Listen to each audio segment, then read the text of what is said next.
بارك على محمد وعلى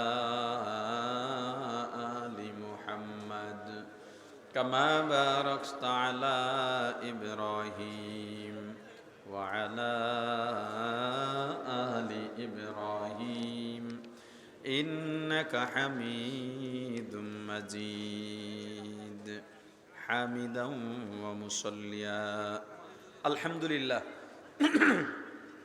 মাদ্রাসাতুত তাকওয়া গাজীপুর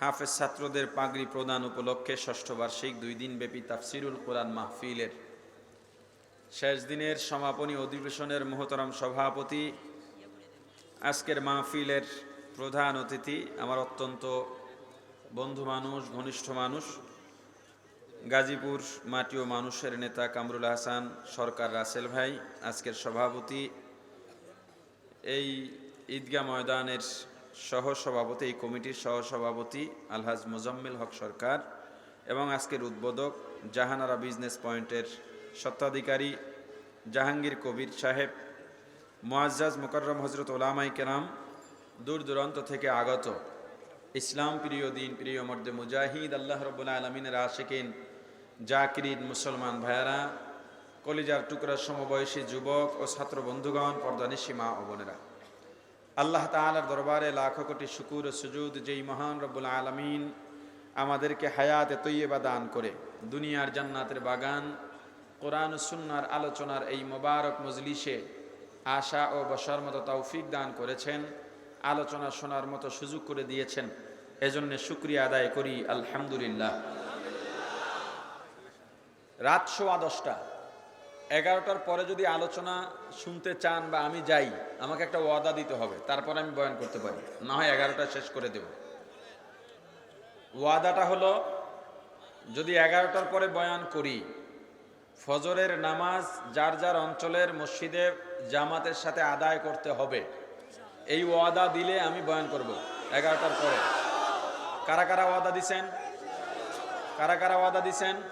এই দাঁড়ানোর মধ্যে হাত উঠায় না কারা? দেখেন, যারা হাত উঠাতে পারবে না তারা চলে যান। যারা নামাজের নিয়ত করতে পারেন, এদিক দিয়ে হাত কম কম কেন? সবার হাত উঠছে তো? কি মন থেকে উঠাইছেন নি? হাতে নাড়া দেন না? মাশাআল্লাহ, ঠিক আছে। জানি না 11টার পর যাবে কিনা, যদি যায় প্রতিশ্রুতিটা নিয়ে নিলাম। বাদশাহ হারুন রশিদ রহমতুল্লাহ আলাইহির জমানায় কোনো ধরনের কথা আর বলবেন না, শেষ। মোবাইল টোবাইল যেখান যা আছে এগুলো ভইরা পিছনের দিকে নিয়ে যান।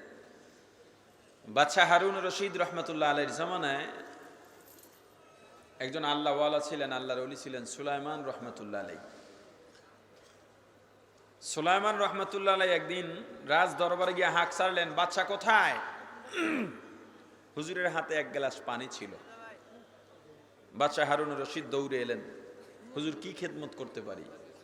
হুজুর প্রশ্ন করলেন, বলো এক গ্লাস পানির দাম কত? বাদশাহ হেসে দিলেন যে, হুজুর এটা কি বলেন, পানির কোনো দাম আছে নাকি? পৃথিবীতে সবচেয়ে সহজ হলো পানি বিনামূল্যে যেটা পাওয়া যায়, সেটা কি বলেন? পানি কি টাকা দিয়ে কেনা লাগে? আমরা যারা কিনে খাই এটা একটা ফুটানি আর কি, কিন্তু পানি তো আসলে টাকা দিয়ে কেনা লাগে না, যে কোনো জায়গায় চাইলেই পানি পাওয়া যায়। আপনার কত গ্যালন লাগবে, কত টন পানি লাগবে? সাগরকে সাগর পানি, পুকুর ভর্তি পানি, নদী ভর্তি পানি। পানির হুজুর কোনো দাম নাই। এক গ্লাস পানির দাম সেখানে তো উল্লেখ করার কিছুই নাই। হুজুর বললেন, ঠিক আছে, তাহলে আমাকে বলো, তুমি এমন একটা জায়গায় চলে গেছো যেখানে কোনো ঘর বাড়ি নাই, যেহেতু ওই জমানাটা মরুভূমি বেশি ছিল, মরুভূমি, রোদ, নিচে বালু, বালু উত্তপ্ত, 4 দিন পর্যন্ত পানি পাও না, 5 দিন পর্যন্ত 1 ফোঁটা পানিও পাও নাই। ওই সময় যদি তোমাকে আমি 1 গ্লাস পানি নিয়ে দিই, তখন তুমি আমাকে কি দেবা? বাদশাহ হারুন রশিদ বলেন, হুজুর, রমজানের সাহারিতে 2-3 জগ পানি খেয়ে ফেলি, কারণ সারাদিন পানি ছাড়া থাকতে হবে। এরপরও আসরের সময় হাঁপিয়ে উঠি, দুর্বল হয়ে যাই, বিছানায় শুয়ে পড়ি। ইফতারির সময় মনে হয় সব একা খেয়ে ফেলবো, কিন্তু 1 গ্লাস পানি বা শরবত পান করার পরে আর কোনো চাহিদাই থাকে না। এত কষ্ট করে থাকি, সেখানে যদি 3-4 দিন 5 দিন পানি না পাই তো আমি মারা যাব। এরপরও যদি আমি মারা না যাই, আর ওই সময় আপনি যদি আমাকে এক গ্লাস পানি দেন, আর ওই পানির বদৌলতে আল্লাহ আমাকে আবার বাঁচিয়ে তোলেন, তো আমার রাজ্যের অর্ধেক আপনাকে দিয়ে দেব। হুজুর বলেন, একটু আগে বললা এক পয়সা দামও নাই, অথচ এক গ্লাস পানিতে মুহূর্তেই রাজ্যের অর্ধেক শেষ। এবার বলো, পানি যে পান করবা এটা কি ভেতরে রাখতে পারবা? বলে না। কি হবে? প্রস্রাবের সাথে বের হয়ে যাবে। এবার বলো, তুমি এমন জায়গায় গেছ যেখানে প্রস্রাবখানা নাই, অথবা তোমার প্রস্রাবের দরজা বন্ধ হয়ে গেছে, রাস্তা বন্ধ হয়ে গেছে, প্রস্রাব করতে পারতেছো না, 3-4 দিন তুমি প্রস্রাব করতে পারতেছো না। ওই সময় যদি আমি তোমার চিকিৎসা করে প্রস্রাবটা বের করার ব্যবস্থা করি, অর্থাৎ যেই পানিটা তুমি ভিতরে ঢুকিয়েছ ওই পানিটা যদি বের করার ব্যবস্থা করে দিই, তখন কি দেবা? বলে, হুজুর এটা আরো মারাত্মক কথা বললেন। মাঝে মাঝে এমন জায়গায় সফরে যাই, প্রস্রাব পায়খানার ব্যাগ হয়, যে কোনো জায়গায় তো প্রস্রাব করতে আমি বসতে পারি না, যেহেতু আমি সম্মানী মানুষ। যে কোনো জায়গায় প্রস্রাব করা যায়? পায়খানা করা যায়? জোরে বলে। বাজারের মধ্যে দোকানপাট, এক কোনায় কেউ একটু ময়লা ফেলছে, আর একজন এসে ওই জায়গায় ফেলতে ফেলতে ময়লার স্তূপ। এবার সবাই টার্গেট করে ওই জায়গায়, যে এইটাই মনে হয় এখন প্রস্রাব করার জায়গা, পুরা নদী বানিয়ে দেয়। এটা কি ইসলাম? কথা বলেন না কেন? আহা, আল্লাহ রাসূল কি বললেন? বলেন, নবী সাল্লাল্লাহু আলাইহি ওয়াসাল্লাম, আত-তুহুরু শাতরুল ঈমান। পবিত্রতা, আমার সাথে আপনাদের কথা বলতে হবে, না হয়তো আমি বয়ান করতে পারবো না। পবিত্রতা, কিন্তু কোথায় আপনার পবিত্রতা? আপনি আজকে ভারুত্যাগ মতো, ওরা তো জঙ্গলে আগে, এখনো ওদের মিছিল করতে হয়, রাস্তাঘাটে হাঁকবো না, ঘু খাবো না। বাংলাদেশ তার চাইতে উন্নত না নিম্নগামী? জোরে বলেন। আপনি দোকানের পাশে কেন প্রস্রাব করবেন? আপনি তো জানেন না। নুরানির ছোট ছোট ছেলেদের কাছে জিজ্ঞেস করেন, কয় জায়গায় আপনি প্রস্রাব পায়খানা করতে পারবেন? ওরা বলে দিবে, সুরে সুরে বলবে, 10 জায়গায় ইস্তেঞ্জা করা নিষেধ। ঠিক নেই? কয় জায়গায়? মানুষ চলাচল করে নিয়মিত, এই রাস্তার পাশে প্রস্রাব পায়খানা করা যাবে? জোরে বলেন। যাবে না। খুব সাবধান। এই জন্য প্রত্যেক বাজারে যারা জনপ্রতিনিধি আছে তাদের দায়িত্ব পাবলিক টয়লেট করে দেওয়া। আর আমরা তো খুব সভ্য জাতি, পাবলিক টয়লেট খুব পরিষ্কার রাখি। কি পরিষ্কার রাখি? তা আপনার রুচি কি? আপনি যেখানে যান সবচাইতে বেশি পরিষ্কার রাখা উচিত ইস্তেঞ্জাকে, প্রস্রাব পায়খানাকে। অথচ তাকানো যায় না, বমি চলে আসে না, এটা নয়। পাবলিক টয়লেটের জন্য আলাদা লোক রাখতে হয়। তবুও ভালো একটা একটা পাবলিক টয়লেট দরকার। মসজিদগুলোতে 2-1টা বাথরুম পাবলিক করে রাখা দরকার। মানুষজন কোথায় যাবে, আসা যাওয়া, যখন জায়গা পায় না তখন দোকানের গোড়ায়, রাস্তার পাশে, খাম্বার গোড়া। ঠিক নেই? অনেকে তো আবার দাঁড়াইয়া ছাড়ে, কথা বলে না। মানুষ দাঁড়াইয়া প্রস্রাব করতে পারে? মানুষ দাঁড়াইয়া প্রস্রাব করতে পারে? পারে না।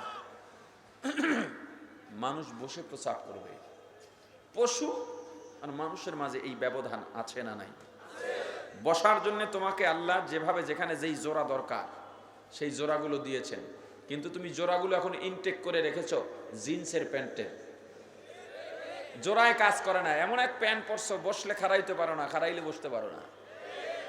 জিন্সের প্যান্ট পরলে প্রস্রাব কি বসে করা যায় না দাঁড়াইয়া করে? জোরে বলেন। একটা উসুল মনে রাখেন, যেই মাধ্যম গ্রহণ করলে গুনাহ করতে বাধ্য হয়, ওই মাধ্যম পরিত্যাগ করা অবশ্য করণীয়। আপনি জিন্সের প্যান্ট পরলে দাঁড়াইয়া প্রস্রাব করতে আপনি বাধ্য। দাঁড়াইয়া প্রস্রাব করলে প্রস্রাব থেকে তো পাক হয় না, পানিও ব্যবহার করে না। আল্লাহ রাসূল বলেছেন, আবু দাউদ শরীফের হাদিস, যারা প্রস্রাব পায়খানা থেকে ঠিকভাবে পবিত্রতা অর্জন করে না ওদের জন্য কবরে কঠিন আযাব। আপনি প্রস্রাব পায়খানা থেকে পবিত্র হবেন কিনা? জোরে বলেন।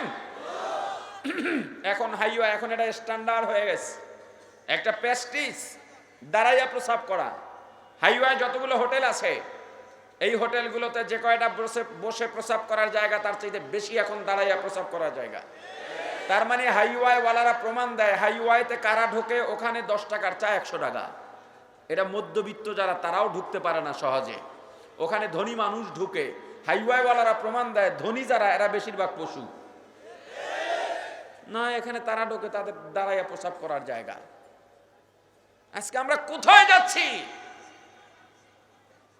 হিউম্যান ব্যাংক, মিল্ক ব্যাংক নামে এখন যেই অসভ্যতা শুরু হতে যাচ্ছে, আপনি ভাবতে পারেন আমার বাচ্চা আপনার স্ত্রীর দুধ যদি পান করে, আপনার বিবির সাথে আমার বাচ্চার দেখা দেওয়া জায়েজ হবে যদি আমার ছেলে বড় হয়? কথা বলে না। কিন্তু আপনার বিবির ছোটবেলায় যদি কোনো কারণে স্তন্য দুধ পান করে, আপনার বিবি তো শুধু নয়, আপনার ছেলে মেয়ের সাথেও আমার ছেলে দেখা দিতে পারবে, আমার মেয়ে দেখা দিতে পারবে, আপনার ছেলে মেয়ে আমার বিবির সাথে দেখা দিতে পারবে, আমার ছেলে মেয়ের সাথে দেখা দিতে পারবে, কারণ এরা রেজাই মা সন্তান ভাই বোন। কথা বলেন ঠিক কিনা? এখন আপনি ব্যাংক করলেন, কত বড় খতরনাক সিদ্ধান্ত এটা। আপনি ব্যাংক করলেন মানবতার নাম দিয়ে, যেই ব্যাংক অর্থাৎ যেখানে মহিলাদের বাচ্চা মরে গেছে বা কিছু, তাদের দুগ্ধ সেখানে সংরক্ষণ করা হবে, এরপরে যেই বাচ্চাদের মা নাই ওদেরকে খাওয়ানো হবে। তার মানে কার দুগ্ধ কে পান করলো, কে কার রেজাই দুধ মা ভাই বোন হলো, তার কোনো হিসাব নাই।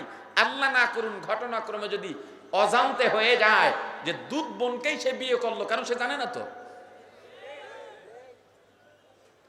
সংকেতটা কি শুভ না অশুভ, শুভ না অশুভ। আজকে গুনার পথ সহজ হয়ে গেছে, নেকের পথ সংকীর্ণ হয়ে গেছে, অন্যায় করার পথ সহজ হয়ে গেছে, ভালো কাজের পথগুলো সংকীর্ণ হয়ে যাচ্ছে। দাঁড়াইয়া প্রসাব করা। আমি মাধবদীতে এক পাম্পে ঢুকলাম, নামাজ পড়বো, গ্যাসও নেব, নামাজও পড়বো। ঢুকে দেখি 3টা প্রসাব করার জায়গা, 2টা দাঁড়ানো, 1টা বসা। অথচ পাশে এক মসজিদ আছে, মাদ্রাসা একবারের সাথে। আজীব লাগলো, মানুষকে আমরা পশু বানাচ্ছি পরিকল্পিতভাবে। দাঁড়াইয়া প্রসাব করা মানুষের খাসলত না পশুর খাসলত? আল্লাহ রাসূল সাল্লাল্লাহু আলাইহি সাল্লাম যখন প্রসাব করতে বসতেন, মনে হতো নতুন বধূ। নবীজি জড়সড় হয়ে ইস্তেঞ্জায় বসতেন, পা হাঁটু চেহারা সবকিছু ঢেকে। এটা লজ্জার ব্যাপার। যে কোনো জায়গায় যে কোনো সময় বসা যায় না, করা যায় না, যায় নাকি? জোরে বলেন। এই জিন্সের প্যান্ট যাদের আছে পরিত্যাগ করো। অন্য প্যান্ট দিয়েও তো তোমার চলে, আর জিন্সের প্যান্ট পরলে যে খুব ভালো দেখায় আমার কাছে মনে হয় না, কেমন দাঁড়া দাঁড়া দিয়ে হাঁটে। এগুলো পরিত্যাগ করতে হবে, যেহেতু তুমি মুমিন, যেহেতু তুমি মুসলমান। ঠিক আছে? যে কোনো জায়গায় প্রসাব করা যাবে, যে কোনো জায়গায় পায়খানা করা যাবে, এবং পায়খানাগুলো অনেকে বলবো হুজুর আপনি কি পায়খানা রস করতেছেন? কাফেররা সাহাবায়ে কেরামকে তিরস্কার করে বলেছিল, তোমাদের নবী কেমন নবী যে পায়খানার আদব নিয়ম কানুন শিক্ষা দেন। সাহাবায়ে কেরাম গর্বের সঙ্গে বললেন, এজন্যই তো আমরা গর্বিত, আমাদের নবী এমন নবী, ওই জায়গা থেকে বের হব পাক হয়ে না নাপাক হয়ে সেটাও শিক্ষা দেন আমাদেরকে। এই শিক্ষা না দিলে আমাদের গায়ে গুমুত লেগে থাকতো। একটা মানুষের জন্ম থেকে মৃত্যু পর্যন্ত যতটুকু যা দরকার দিনের সবকিছু পূর্ণ হয়েছে নবীজির শিক্ষা দিয়ে। যখন পূর্ণ হয়ে গেল আর কিচ্ছু বাকি নাই, জান্নাতে যাওয়ার জন্য জাহান্নাম থেকে বাঁচার জন্য আল্লাহ ঘোষণা করে দিলেন, আল-ইয়াওমা আকমালতু লাকুম দীনাকুম ওয়া আতমামতু আলাইকুম নি'মাতি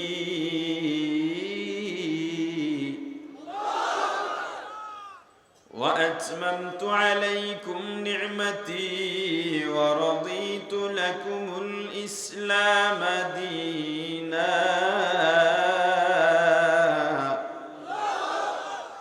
আল্লাহ জানায় দিলেন, পয়গম্বর আর কিচ্ছু বাকি নাই, আমি আল্লাহ দ্বীনকে পরিপূর্ণ করে দিলাম। জান্নাতে যাওয়ার জন্য, জাহান্নাম থেকে বাঁচার জন্য ইসলামের যত বিধান দরকার আমি আল্লাহ পরিপূর্ণ করে দিলাম, তাকমিল করে দিলাম। আমি আল্লাহ নিয়ামত দান করলাম, আমি আল্লাহ ইসলামকে ধর্ম হিসেবে মনোনীত করে দিলাম। ও মুসলমান, এখন নতুন ভাবে কারো কিছু করার কোনো ইখতিয়ার নাই, আসেনি? জোরে বলেন আসেনি?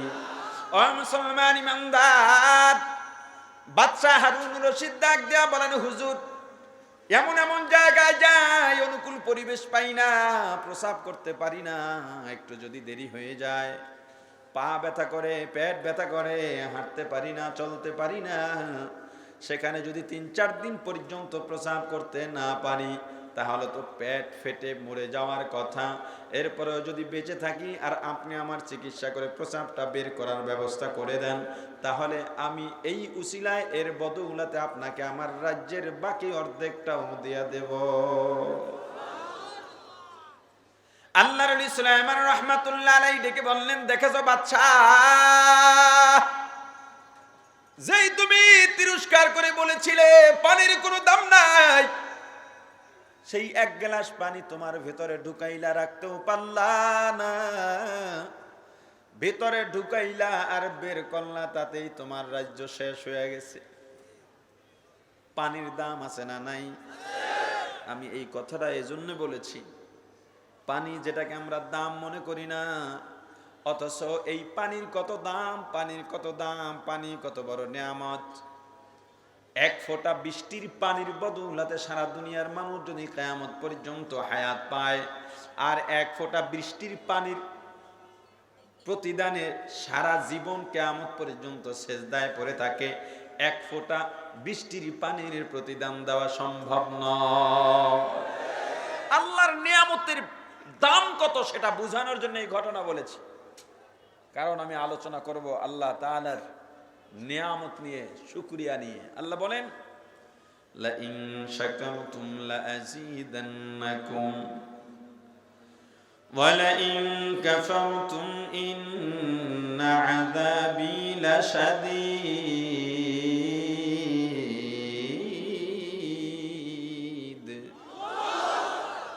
আল্লাহ শর্ত দিয়েছেন, লা ইন শাকারতুম, যদি তোমরা নিয়ামতের শুকরিয়া আদায় করো, যদি তোমরা নিয়ামতে পাওয়ার পর কৃতজ্ঞ হও, আমি আল্লাহ লা আযীদান্নাকুম, তোমাদের নিয়ামত আরো বেশি বেশি বাড়িয়ে দেব।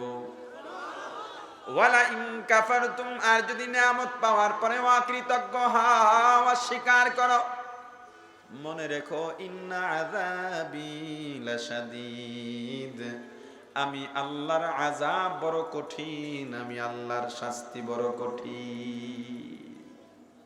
এই যে কঠিন আযাব আর শাস্তির কথা আল্লাহ বললেন, কাদের জন্য? কি শুনছেন ওয়াজ? কি শুনছেন ওয়াজ? এই শাস্তি কাদের জন্য? অকৃতজ্ঞদের জন্য। কাদের জন্য? আল্লাহ যদি নিজেই বলেন কঠিন শাস্তি অকৃতজ্ঞদের জন্য, সেই শাস্তির পরিমাণ কত হতে পারে দেখেন, অনুমান করা যায় কিনা। রাসূল করিম সাল্লাল্লাহু আলাইহি ওয়াসাল্লাম হাদিস শরীফে বলেছেন, জাহান্নামে সবচেয়ে কম আযাব দেওয়া হবে আবু তালেবকে, নবীজির চাচা। আবু তালেবের পায়ের টাকনু পর্যন্ত জাহান্নামের আগুনের আংটা দিয়ে ঢেকে দেওয়া হবে। এই আগুনের আংটার এত তাপ হবে, সারা শরীর সিদ্ধ হয়ে হাড্ডির থেকে গোশতগুলো খসে খসে পড়ে যাবে, মাথার মগজগুলো টকবক টকবক করে ফুটতে থাকবে, শরীরের চারপাশ দিয়া বেয়ে বেয়ে পড়তে থাকবে। আবু তালেবের কাছে জানতে চাওয়া হবে, আপনার অনুভূতি কেমন? আবু তালেব জবাব দিয়া বলবেন, আমার কাছে মনে হয় জাহান্নামের সবচেয়ে কঠিন আযাব আমাকে দেওয়া হচ্ছে। আবু তালেবকে বলা হবে, না না, বরং জাহান্নামের সবচেয়ে কম আযাব আপনাকে দেওয়া হচ্ছে। কম আযাব যদি এই অবস্থা হয়, তাহলে যেখানে আল্লাহ বলছেন কঠিন আযাব, এই কঠিন আযাবের পরিমাণ কতটুকু হবে? আমাদেরকে আল্লাহ যেই নিয়ামত দান করেছেন, নিয়ামতের কোনো সীমা নাই, কোনো গণনা নাই, কেউ গণনা করতে পারবে না।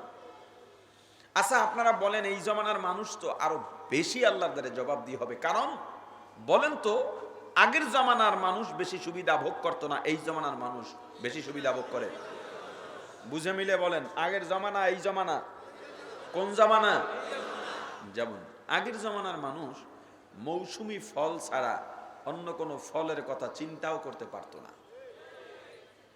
কিন্তু এই জমানায় বর্তমানে কাঁঠালের মৌসুম, কথা বলেন, আম লিচু, কিন্তু বাজারে গেলে পাওয়া যায় কিনা? সুবিধা কম না বেশি? আগের দিনের মানুষ যেই এলাকায় যেই ফল হতো ওই এলাকার মানুষ ওই ফল খেয়েই সন্তুষ্ট থাকতে হতো। যেমন ধরে নেন রংপুরে কলা হয়, কাঁঠাল হয় না, বোঝাবার জন্য বলছি। কি হয়? কি হয় না? কাঁঠাল হয় খাগড়াছড়িতে। রংপুরের মানুষের কলা খেয়েই কাঁঠালের স্বাদ গ্রহণ করতে হতো। কেন? যাতায়াত পথ এত ভালো ছিল না, খাগড়াছড়ির থেকে কাঁঠাল নিয়ে রংপুরের মানুষ খাবে। কিন্তু এই জমানায় এই দেশেও যে ফল না হয় তাও অজপাড়া গায়ে বসে গ্রামের সাধারণ মানুষ তাজা পেয়ে যাচ্ছে। সুবিধা কম না বেশি? আগের দিনে 10-12 জন মিলে একটা দুম্বা বা বকরি জবে করলে বলতো এক টুকরা গোস্তেও যেন পড়ে না থাকে, কারণ পড়ে থাকলে পচে যাবে। এই জমানায় মানুষ হইল 2 জন, ঘরে বাইরে স্বামী স্ত্রী, গরু কোরবানি দিয়েছে 5 লাখ টাকা দিয়া, এক টুকরা গোস্ত পচার কোনো সংখ্যা আছে? কথা বলে না। সুবিধা কম না বেশি? আগের দিনে কেউ হজ করতে চাইলে 6 মাস আগে ব্যাগ গোছান লাগতো, এই জমানায় 6 মাস আগে লাগে 6 দিন, 6 ঘন্টা আগে বাংলাদেশ, 6 ঘন্টা পরে মক্কা নগরী। সুবিধা কম না বেশি? আগের দিনে বাবা মারা গেছে, ভাই একটা বিদেশ, চিঠি লেখছে ভাইয়ের কাছে, আরেক ভাই বাবা মারা গেছে, মায়ের মন ভালো না, আমাদের মন ভালো না, একটু ছুটি নিয়ে বাড়িতে আয়। চিঠি পৌঁছতে পৌঁছতে 20 দিন, চিঠি পেয়ে আরেক ভাই দেশে আসতে আসতে 10 দিন। কতদিন হইছে? 1 মাসে বাবার লাশ পচে গলে শেষ। এই জমানায় বাবা লাইফ সাপোর্টে, ফোন দিছে কোথায়? আমি সৌদির রিয়াদে, ওমানের মাসকাটে আছি, কাতারের দোহায় আছি, তাড়াতাড়ি টিকিট কাট, বাবার মুখে পানি দিবি। এসে বাবার মুখে পানি দেয়। সুবিধা কম না বেশি? জোরে বলেন। আগের দিনের মানুষ না খাইয়া মরতো, এই দিনের মানুষ খাইয়া মরে। কথা বলে না। আগের দিনের মানুষ, এই দিনের মানুষ।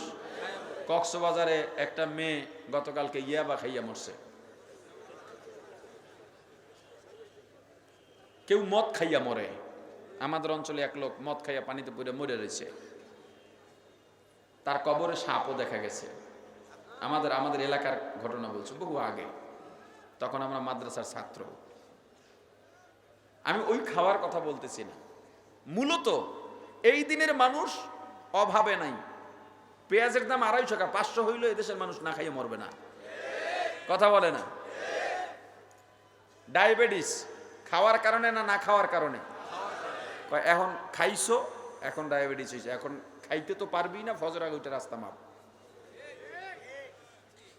পেট বেড়ে গেছে, চর্বি খাইয়া না না খাইয়া, রক্তচাপ খাওয়ার কারণে না না খাওয়ার কারণে। আগের দিনের মানুষ না খাইয়া মরতো, এই দিনের মানুষ খাইয়া মরে। সব দিক থেকে আগের দিনের চেয়ে এই দিনের মানুষ সুবিধা অনেক বেশি ভোগ করে, কিন্তু একদিক থেকে আগের দিনের চেয়ে এই দিনের মানুষ অনেক অনেক অনেক অনেক পিছিয়ে। আগের দিনের মানুষ 3-4 দিন পরে একবেলা খাবার পেলে শুকরিয়া আদায় করতে গিয়ে আল্লাহ তাআলার কুদরতি কদমে সেজদায় লুটিয়ে পড়তো। আর এই দিনের মানুষ এত এত পাওয়ার পরেও বলে ভালো নাই, ভালো নাই, ভালো নাই।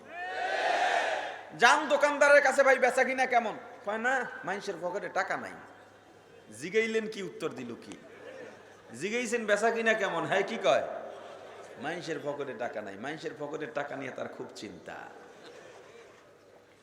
কয়জন দোকানদারকে বলবেন সারা বছরে যে অবস্থায় থাকুক সর্বাবস্থায় বলে আলহামদুলিল্লাহ? কয়জনকে পাবেন? আমাদের এই ওয়াজের লাইনে একজন শীর্ষস্থানীয় ওয়াইজ, আমাদের খুব মহাব্বতের মানুষ, খুব শ্রদ্ধার মানুষ, ওয়াজের ময়দানে যখন বেদাতিরা দাপিয়ে বেরিয়েছিল তখন তিনি একা সারা বাংলাদেশকে হকের আওয়াজ ছেড়েছেন সুরেলা কণ্ঠে। আল্লামা হাফেজ জুবায়ের আহমদ আনসারী হাফিজাহুল্লাহ, আল্লাহ তাকে রোগ দিলেন, ক্যান্সার হলো এদিকে গলার দিকে, কোটি কোটি টাকা, 21টা কেমোথেরাপির পর কোনো মানুষ বাঁচার কথা না, আল্লাহ তাকে বাঁচিয়ে রাখলেন। আমেরিকান ডাক্তার, লন্ডনী ডাক্তার সবাই বলছে আপনি আর কথা বলতে পারবেন না। কণ্ঠ চিকন হয়ে গেল মহিলাদের মতো। হঠাৎ করে কতদিন পরে দেখে সেই আগের যৌবন তার এদিকটা কাটা, কিছু নাই, এক সাইড, অথচ সে কথা বলতেছে। আবার তিনি অসুস্থ হয়ে পড়লেন, জিহ্বা ভারী হয়ে গেছে, খুব কষ্ট লাগলো। বিবারিয়ার মাহফিলে হজরতকে দেখতে গেলাম, এত কষ্টের মধ্যে লোকটার চেহারায় কোনো চিন্তার ছাপ নাই, কোনো দুঃখ নাই, শুধু হাসে। বলি কেমন লাগে? বলে আলহামদুলিল্লাহ। আমার মনে কোনো দুঃখ নাই, ইশারায় বুঝাইতেছেন জিহ্বা ভারী হয়ে গেছে, কথা বলতে পারেন না। এরা হলো মুমিন। কথা বলে না? যারা দুঃখে সুখে দুঃখে সব সময় বলতে পারে আলহামদুলিল্লাহ, ওরা মুমিন। আপনি কয়জন দোকানদারকে পাবেন সব সময় বলবে আলহামদুলিল্লাহ? কয় মানুষের পকেটে টাকা নাই। ইমাম সাহেবের কাছে যান, কি অবস্থা? কয় না, প্রথম প্রথম বেতনগুলো টাইম মতো দিত, এখন 2-1 মাস বাকিও পড়ে। এরপরে এরা কথা শুনে না, এগো কথা মতো আমার চালাইতে চায়। কমিটির জিগান কি অবস্থা? কয় হুজুরটা প্রথম কয়েক বাজার ভালোই ছিল, এখন তার ওই রকম ভালো মনে হয় না, পাল্টান লাগবে। যেখানে যাবেন শুধু বলে ভালো নাই। স্বামীর কাছে জিজ্ঞেস করেন কেমন আছেন? কয় আর কি ভাই, কইলজাটা নাই, ঘরে ঢুকতেই পারি না, জ্বালাইয়া শেষ করে ফেলাইছে। আমার দরদ একটুও বুঝলো না। বউয়ের কাছে জিজ্ঞেস করেন কি অবস্থা? কয় কি অবস্থা জিগাও, আমি দেখা 2 দিন, আমি দেখা ওর ঘরে আসি, অন্য কেউ হইলে 2 দিনও টিকতো না। মোট কথা, যেখানে যাবেন শুধু কি বলে ভালো নাই। শাহ ওলিউল্লাহ মুহাদ্দিসে দেহলভী রহমতুল্লাহ আলাইহি বলেন, আমার কাছে একটা এলকা হলো এমন, আল্লাহ বলতেছেন তোমরা দুনিয়ার মানুষ 10-12 জন যখন এক জায়গায় বসো, তখন শুধু আমি আল্লাহর বিরুদ্ধে অভিযোগ করে বেড়াও, আল্লাহ আমাকে সুন্দর বানাইলেন না। কেউ বলে আল্লাহ আমাকে ধনী বানাইলেন না, কেউ বলে আল্লাহ আমাকে লম্বা বানাইলেন না, স্বাস্থ্য দিলেন না, আবার কেউ বলে এত স্বাস্থ্য কেন দিলেন, নেতা বানাইলেন না, টাকা দিলেন না। কিন্তু আমি আল্লাহ যখন ফেরেশতাদের নিয়ে এক জায়গায় বসি, তোমাদের আলোচনা করি, আমি আল্লাহ কোনো বান্দার বিরুদ্ধে কোনো অভিযোগ দাঁড় করাই না। আল্লাহর নিয়ামতের শুকরিয়া আদায় করা দরকার আছে না নাই? কেমনে করবেন? নিয়ামত পাইলে আমরা কি বলি? আলহামদুলিল্লাহ বললে গুণ হয়, খবরদার কেউ বললেন না। নিয়ামত পাইলে কি বলি? এখন জানা দরকার, শুধুমাত্র আলহামদুলিল্লাহ বললেই কি নিয়ামতের শুকরিয়া আদায় হয়ে যাবে? কি করতে হবে? তার আগে বলেন ঈমান কয় জিনিসে পূর্ণ হয়? জানেন কয় জিনিস? সবাই জানে না, অথচ আপনি জান্নাতের আশা করতেছেন। নুরানির ছোট্ট ছোট্ট বাচ্চারা বলে দিবে ঈমানের হাকিকত কি, কয় জিনিসে পূর্ণ হয়, আপনি জানেন না। আপনি মুসলিম, আপনি মুসলমান, আপনি ঈমান জানেন না, আপনি কিভাবে জান্নাতে যাবেন? এই মুহূর্তে যদি আপনি মারা যান, আপনার কি অবস্থা হবে আপনি একবার কল্পনা করেছেন? কেন আপনার মনে ভয় ঢোকে না? আপনার ছেলে মেয়ে আজকে দিন শিখতেছেন, আমি শুনলাম এখানে উপস্থাপক বললেন রাসেল ভাই মক্তব নিয়ে কথা বলতেছেন, তার বক্তব্য বলেছেন, এটা আমি কথায় বলায় লেখায় বয়ানে বহু বছর থেকে বলতেছি। একটা সময় বাংলাদেশের গ্রামে গ্রামে এমন অবস্থা ছিল, ফজরের নামাজের পরে ইমাম মুয়াজ্জিন বা খাদেম মাইকে ডাকতেন, হে এলাকার ছেলেমেয়েরা চলে এসো, মক্তবে চলে এসো। আমাদের সিনিয়র জেনারেশন যারা, এরা যারা মাদ্রাসায় পড়ে নাই, যতটুক কালেমা জানে মক্তব থেকে জানে। কথা বলেন? এখন মক্তব নাই, এখন সকালে স্কুল। কেন? আপনি জানেন না পাশ্চাত্যরা কিভাবে আমাদের ঈমান ধ্বংস করার কলা কৌশল এঁটেছে, আপনার সেই ধারণাও নাই। সকালে স্কুল মানে হলো মক্তব, যাতে মুসলমানের ছেলেরা না পড়তে পারে। স্কুলে আপনি প্রাইমারি স্কুলের সঙ্গে মিলিয়ে টাইম সেট করেন, সকালে কেন স্কুলের টাইম সেট করলেন? আপনি বুঝেন দুরূহসন্ধি কি? 9-10 বিজ্ঞান বইতে ডারউইনের বিবর্তনবাদ শিক্ষা দেওয়া হচ্ছে, আপনার খবর নাই। আপনি চিন্তা করতেছেন আমার ছেলে মেট্রিক পাস করবে, আইএ পাস করবে, বিশেষ ক্যাডার বানাবো, এসপিডিসি হবে, এরপর রাজনীতিতে ঢুকবে, এরপর এমপি হবে, মন্ত্রী হবে, উপরের দিকে যাবে, কারণ উপরের দিকে যত যাওয়া যায় চুরি তত ভালো করা যায়। আপনার স্বপ্নে আপনি বিভোর হয়ে আছেন, আপনি বিশাল কিছু হয়ে যাবেন। আপনার সন্তান, আপনি মুসলমানের বাচ্চা, আপনার বাবা হজ করেছেন, আপনি হজ করেছেন, আপনার ছেলে যে নাস্তিক হয়ে যাচ্ছে সেই খবর আপনার কাছে নাই। বিবর্তনবাদ শিক্ষা দেওয়া হচ্ছে, বিবর্তনবাদ, ডারউইনের ভ্রান্তবাদ, ভ্রান্ত মতবাদ। মানুষ ব্যাঙ থেকে বানর হয়েছে, বানর থেকে মানুষ হয়ে গেছে। আল্লাহ যে বলেছেন খালাকাল ইনসানা মিন আলাক, এটা ওরা বিশ্বাস করে না। পৃথিবীতে যত মানুষ এসেছে সরাসরি জান্নাত থেকে এসেছে। সরাসরি কোত্থেকে এসেছে?